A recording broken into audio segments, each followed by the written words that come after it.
Phew, what a day. You should have seen the pile of work waiting for me on my desk.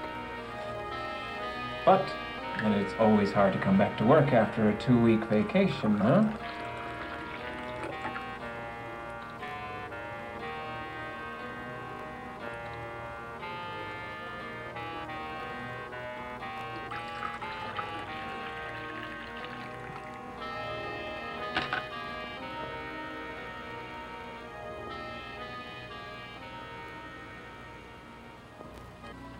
Maybe if we sent the kids to the jungle for camp this summer and sold your mother to the foreign slave traders, it might help our attitude.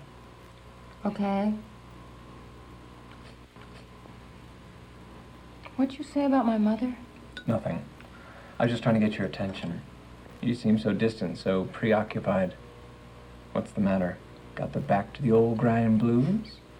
I wish it were something simple like that. But you know, I love my job. That's just the problem.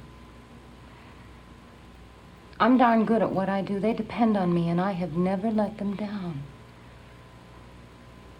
I thought I knew everything there was to know about that job. Until today. Computers. So what? You can learn. I don't know that. It's a whole new area for me. There's so much to learn. I'm intimidated already. That thing just sits on my desk and stares at me with that idiotic blinking light on the screen. It took me all morning to find out that much. Then my boss asked me to make a copy of his disc. Well, I didn't know what he meant, so I proceeded to the photocopy machine and I made a copy of the disc.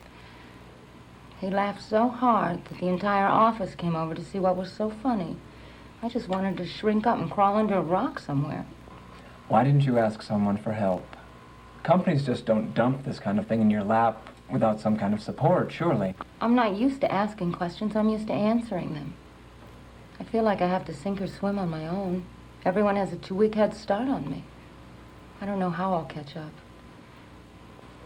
I'm especially concerned that jerk Bosworth might have a chance at my promotion. He laughed the loudest of everyone. Come on. They don't base a promotion solely on how you use a computer. They're here to stay. The company's made a major investment and a commitment. The computers are to be integrated into every level of the business. You can't argue, I guess, that they are something that a competitive, growing business needs to survive in today's marketplace. All departments are to have computers shortly. Everyone's job performance is going to be linked to how well we use these machines. Is this anxiety about job security, or is it just panic? Well, they say if you don't keep up with technology, technology will replace you. Well, if... I'm too old for this. God, what if I punch the wrong button and it burns up right there on my desk? Maybe. Why is it that men understand computers so easily and women don't? Wait. Just hold on there. I saw an article about that very thing today. You're wrong about women not understanding computers. There was a woman in the 1840s who worked with computers. The Department of Defense even named a language after her. I didn't even know machines could talk. Ada Byron King, Countess of Lovelace. Analytical engine. Says she was quite a mathematician, too. Well, I am not. Still, if a countess could conceive of computers over 100 years ago, that should be some kind of encouragement for you. Be kind to my wife. Give yourself a break. I'll tell you what. Let's go out to dinner tonight. Help take your mind off of this. Dinner out would be great. But I'm afraid I won't be able to stop worrying for a while.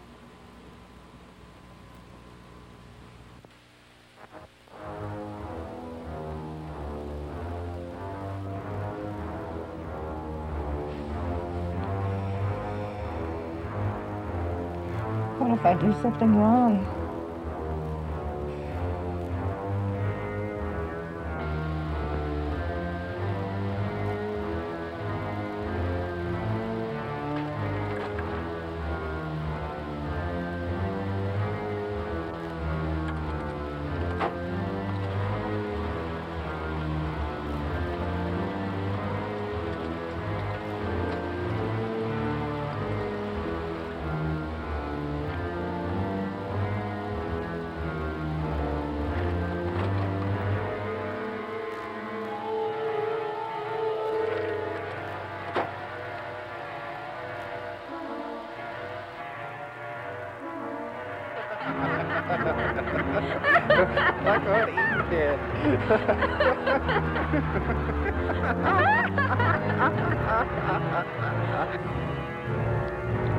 I didn't know.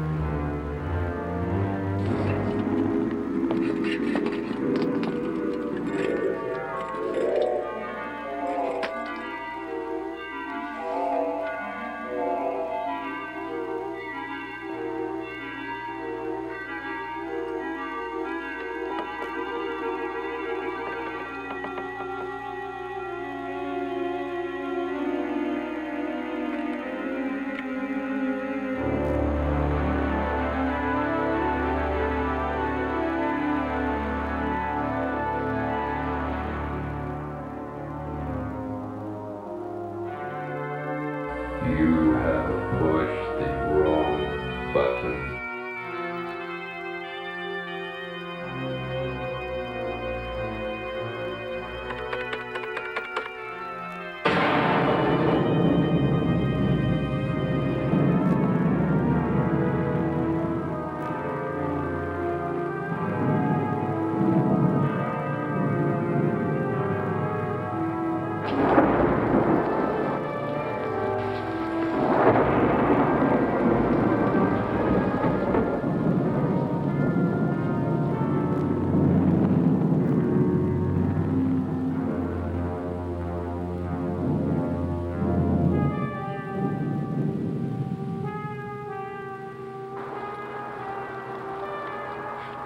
I wish you were here, Ada.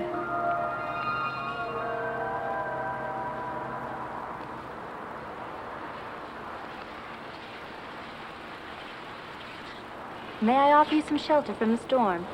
But how? You called for me. How could I refuse to respond? This is like a bad dream. And now you're here, Lady Ada.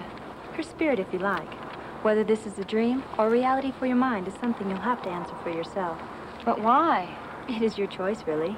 I can be, perhaps, a window to help you see better into the computer realm, or I can let you return to that hideous place you just came from. Please don't. Real or imaginary, you're much better company. Those were some gruesome images I just experienced. I understand why your nightmare was so strong. It sprang from the gravest depths of the mind, fear of the unknown. I think things are better already now that you're here. I guess I need help, but I don't know how to get it. You weren't around when modern computers were developed. True, but even computer scientists dream. Don't forget, computers and mathematics were passions with me. My spirit still finds them intriguing. I guess I don't know why I should take the trouble to learn something as complex as computers. As long as you harbor self-defeating notions like that, learning will be long and difficult, if not impossible. Let's reflect upon a few things through the mind's eye. A computer is a tool, like a knife, a wrench, a parasol, a teacup, or any item made to make our lives easier. Right now, you are finding out how important these computer tools are to your professional growth and your job security. That's interesting. I'd had this vision of people who work with computers as, well, yes, as some kind of antisocial nerd. Nerd? The word tastes awful. I am a computer enthusiast, and I do not consider myself antisocial. Computers are mechanisms for productivity, not a lifestyle. Perhaps your term is a label used by those who choose to ridicule rather than learn. But that's a social science problem. There are three choices available when faced with the new and the unfamiliar. You can ignore it and hope it goes away before it impacts your life. You can ridicule it and try and make it less important. Or you can grow beyond the age of dinosaurs and face the unfamiliar without fear, with clear mind and open eyes. Simple curiosity can turn ignorance into an adventure. I admire that attitude. Perhaps that's how my children see computers in school. They don't seem to be intimidated. Still, I had hoped I could work out my days and never operate a computer. Computers will play an ever-increasing role in your society. Your children accept them just as commonplace as you accept radio and television. If you want to stay in touch with your children, it's all the more reason for you to become familiar with the machines. But how am I supposed to learn something as complex as a computer at my age? It could take years. You don't have to learn all the complexities. You don't have to be a blacksmith to ride a carriage, or in your day, an auto mechanic to drive a car. You don't have to be a novelist to read a book. Learn enough to understand the root principles so that your tool is easier to use, but leave the nuts and bolts to those who have the desire to twist them. Well, perhaps, but I guess I really doubt that computers are good for anything. I mean, the world has gotten along without them for a long time.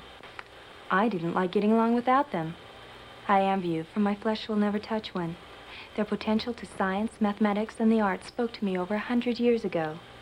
Now your society amplifies its energy by using them in everything from microwave ovens to spaceships.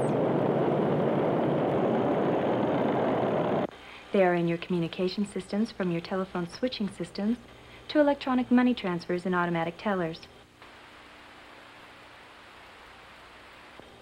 They inform you and entertain you.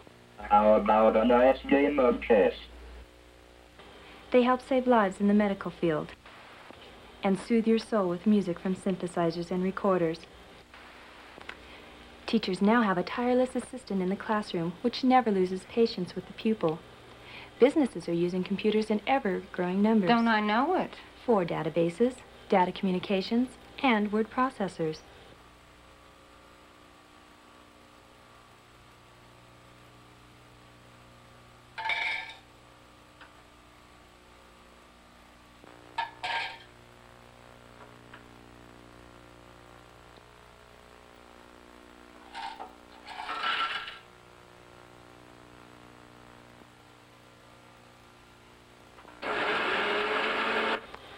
I see we need to work on terminology. I admit it's all very strange to me. Food processors I can understand, but computers seem to work by magic.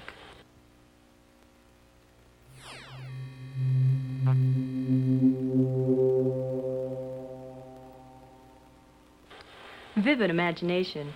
Good. Indeed, your modern computers would make even the most accomplished wizard of my day turn green with envy.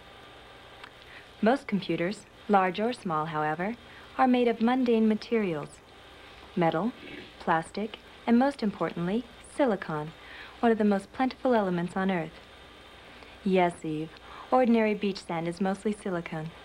Highly purified silicon is used to make semiconductors, the computer's version of a nervous system. I'm afraid the computer's use of electricity is a bit more subtle than that. Unlike your science fiction image, the electrical requirement of a computer is relatively small.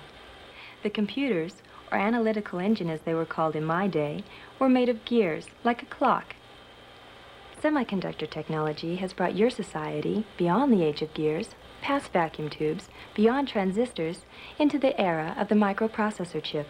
I don't suppose these chips go well with guacamole dip. No, I'm afraid not. Computer chips are very, very small electronic parts whose precisely etched silicon shapes represent millions of transistors, resistors, and electrical circuits. It is their compact size that gives them much of their versatility. Well, if chips are so small, are all the computers and pocket calculators and alarm clocks the same? Let's leave the realm of computer-aided appliances and concentrate on computers used for business.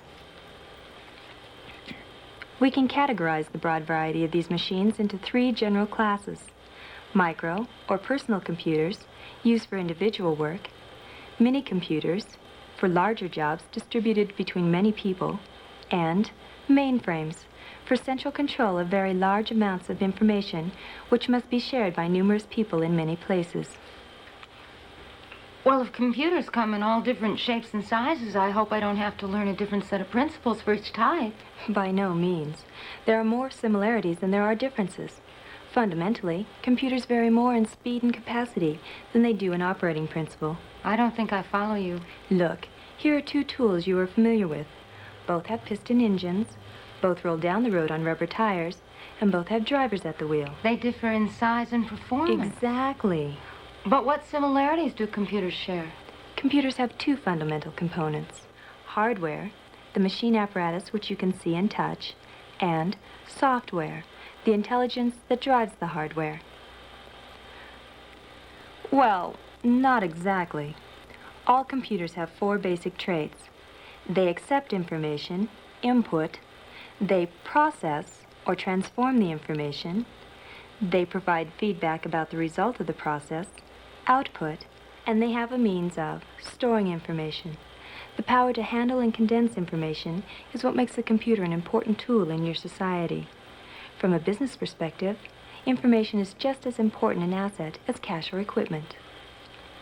So a computer is just an information handling machine. That seems easy enough to understand, I guess. But it's the putting things in and getting things out that I have trouble with.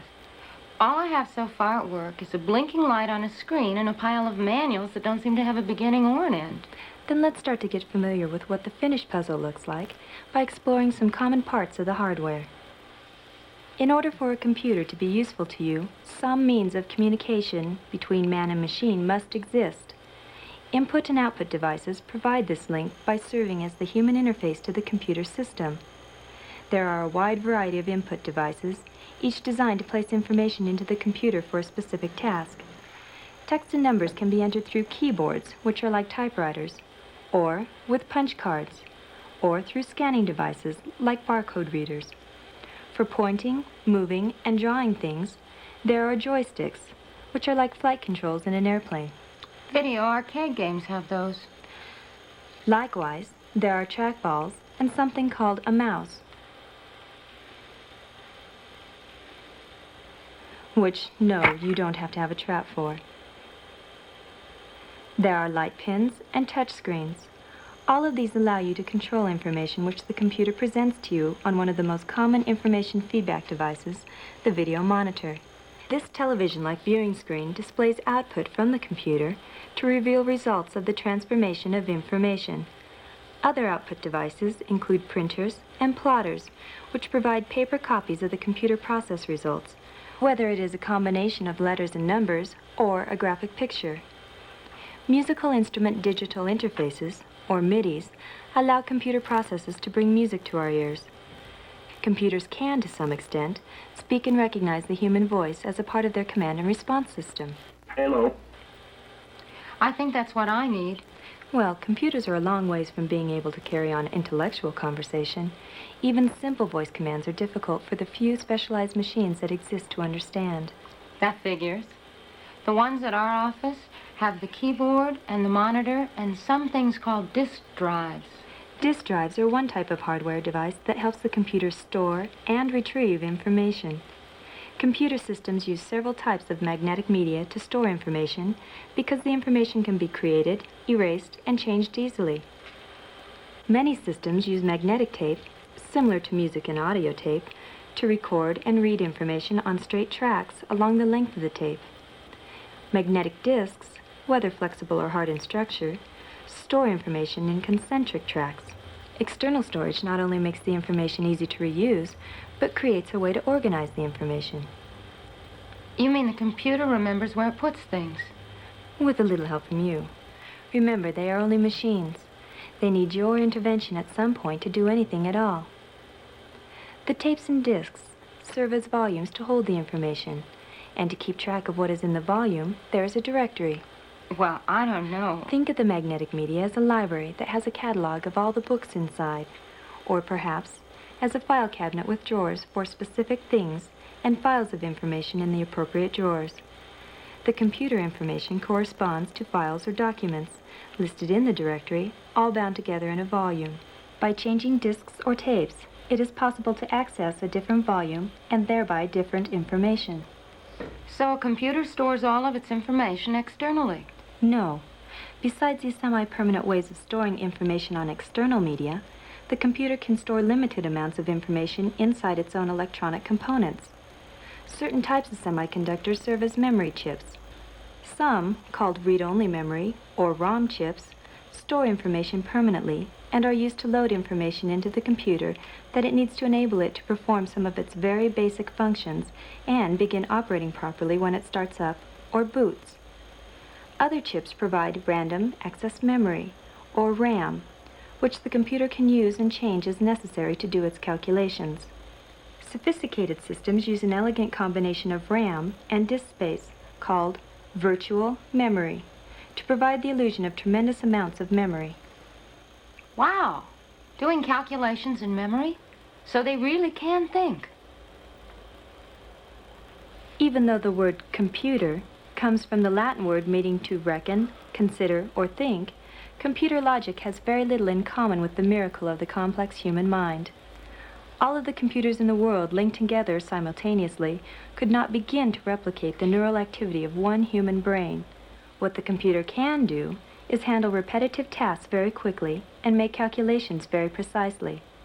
All of the information processing is done inside of a very special chip called a Central Processing Unit, or CPU.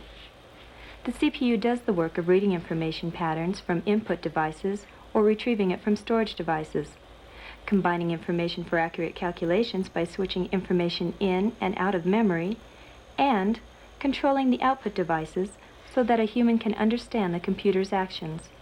And it does this all at the speed of light, performing millions of operations every second. That's incredible.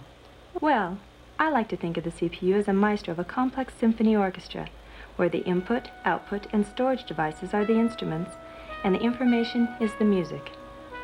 The CPU directs the performance of all the activities so that they all work in harmony.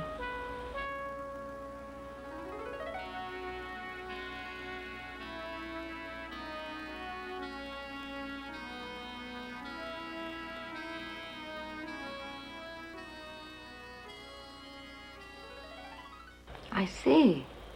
They are very versatile machines. No wonder they're so popular. Versatile, yes. But beneath all the flashy capabilities, for all intensive purposes, the computer hardware is simply an incredibly fast adding machine.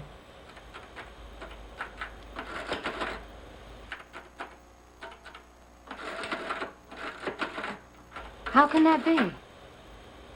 Computer hardware responds to electrical switching controls. Just like a light switch controls the flow of electricity, the microchip circuitry in a computer controls the flow of millions of electrical channels. The switch state of each circuit element represents a number, off for 0 and on for 1. No wonder it can add fast. It doesn't have to count very far. Au contraire. Just like the 10 digits of our hands form the basis for our common decimal number system, 0 and 1 form the basis for the binary number system. By combining these binary digits, or bits, the computer can count, with great accuracy, to very high numbers. By turning switches on and off, many different kinds of things can be represented. Our decimal integers, of course, scientific decimal fractions, the letters of the alphabet, and even colors and sounds. Most everything that can somehow be arranged into a list or logical order can be represented in the computer by a number. With millions of switches needing control, how does it know when to turn things on and off? The computer has been told, by a human, exactly how to handle and interpret a particular binary number value. How? No one can touch the microscopic switches. That is where software comes into the picture. Software is a precise, logical flow control mechanism that properly defines how electricity is to be channeled through the computer switches. The structure for this software control is called a program. The information which is channeled by the program is called data. A program is an exact order of events. Just like the program of events you receive at a concert or a ball game which tells you what things will happen and who will do them and when they will take place. Unlike humans, computers do not have a will of their own. So a computer does exactly what its electronic switch commands tell it to do. If bad instructions are given to the switching network, the computer will perform accordingly, even if that means things crash into one another. Computers cannot generally make two decisions at once. They are not capable, shall we say, of being able to walk and chew gum at the same time. They can, however, chew gum very fast, and afterwards, walk very fast. Well, where does this software exist? I mean, is it some kind of billowy cloud of gas floating around in the hardware? I'm afraid it's not even that tangible. Some of it exists in the area of hardware, called ROM, the read-only memory. Software can be retrieved as magnetic pulses through external storage in disks and tapes, and then copied into RAM, the random access memory, for use by the Central Processing Unit. The CPU then reads the information, like a musical score or written script, and performs according to the binary instructions given by the program. But I can't speak binary. Fortunately, only a few humans have needed to program computers in the binary machine language they readily understand. Now, of more common use are translation languages like Pascal, Fortran, Lisp, C, and even my namesake, Ada, which compile human-level textual language and convert it into machine language. So for me to tell a computer what to do, I have to learn one of these foreign languages? No, dear. Writing computer programs can be left for the computer engineers who like that sort of thing. Compilers are only one type of program to control the computer's functions. Other programs can be purchased from authors who understand the programming languages to do a vast number of tasks. Word processor programs instruct the computer to function as a powerful electronic typewriter for writing and changing reports and letters. A Morse code type of binary pattern called ASCII is used to represent letters, numbers, and control characters like the Shift key. With a word processor, not only can words be typed onto the keyboard, but sections of text can be moved around within a document in a cut and paste fashion, and the computer will even assist in checking the spelling before a final paper copy is made on the printer. Database programs are another type of software that can keep lists or records of information. They can arrange large volumes of information so it is easier to understand by such means as sorting or joining. A telephone directory is an example of the type of information a database is best suited for. Electronic spreadsheets are software programs that are well suited for handling large volumes of numbers and performing many types of calculations with them to forecast and show quantitative results. A business financial balance sheet is an example of the function of a spreadsheet. Data communication programs allow computers to share information between machines by sending binary pulses over direct wires or by using audible carrier signals to communicate over telephone lines with a device called a modem. Likewise, computers can pass binary signals over cables to certain types of musical instruments called MIDI synthesizers and play music. Graphics programs instruct the computer to draw lines that can be used for things like drafting, or they can color and move objects on the screen.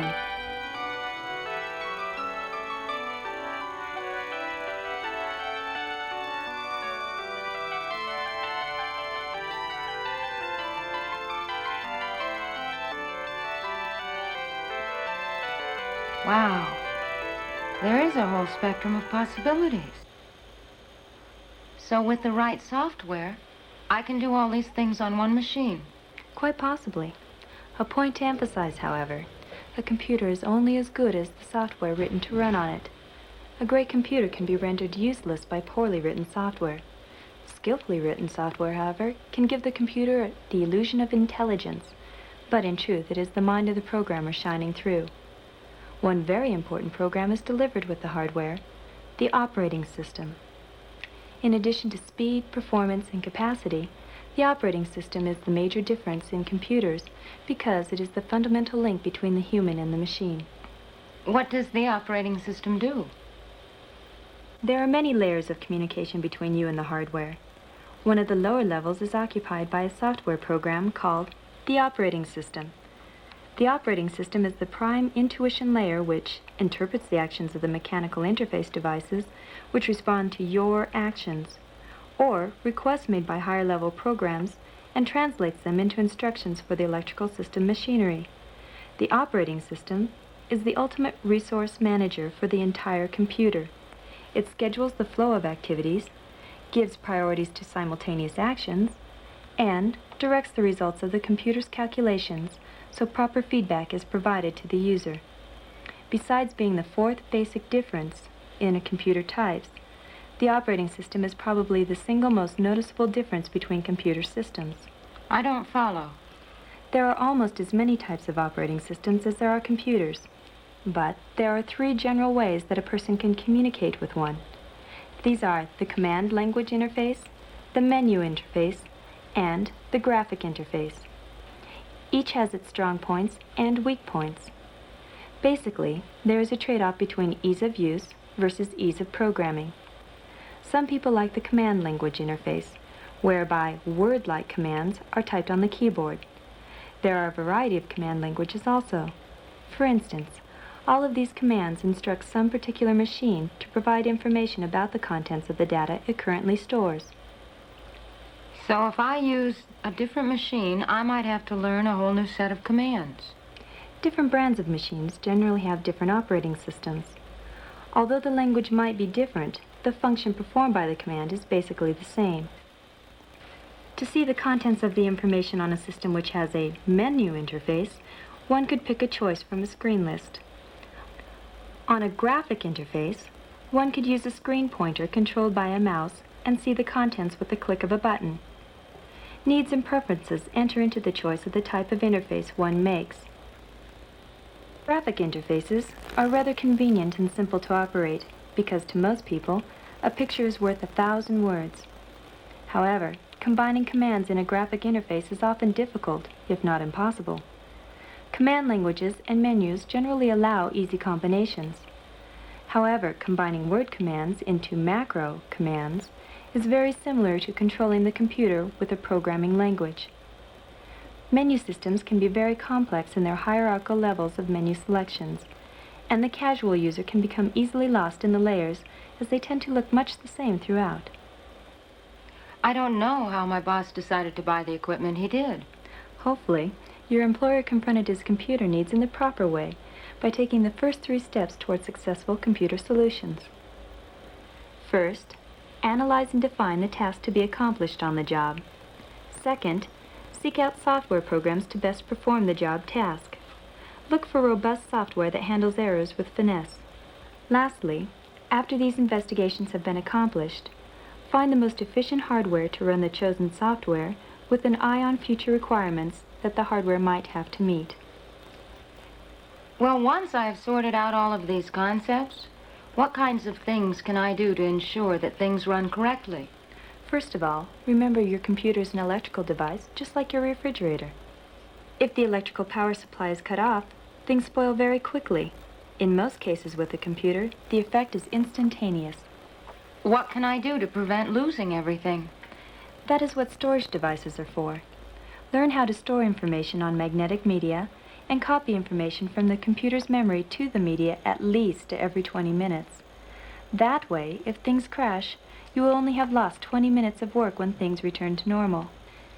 Make backup copies of the magnetic media daily, so if one gets damaged, there is another source of the information. Be aware of the environment the computer and the media has to live in. They are sensitive to temperature and humidity. Magnets, food, drink, and smoke are all very harmful to machines and media. Where can I get more help when I need it? Well, you will never learn about computers through osmosis. Computer user groups are available in most every community where people meet to discuss their common situations. Talk with your peers. The responsible ones will be very willing to help you over the rough places, no matter how trivial you may think the situation. Magazines abound for particular machines and in general.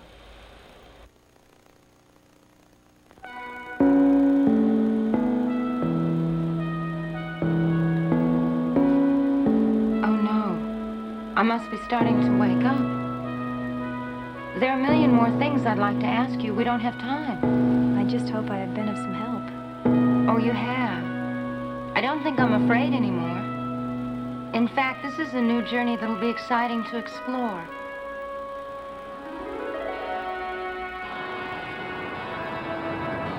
Don't be afraid to ask others for help. You'll find others are on the same road to adventure, just like you. They'll be glad to help someone who is as enthusiastic as you are. Thank you, Lady Ada. Come back again? Perhaps.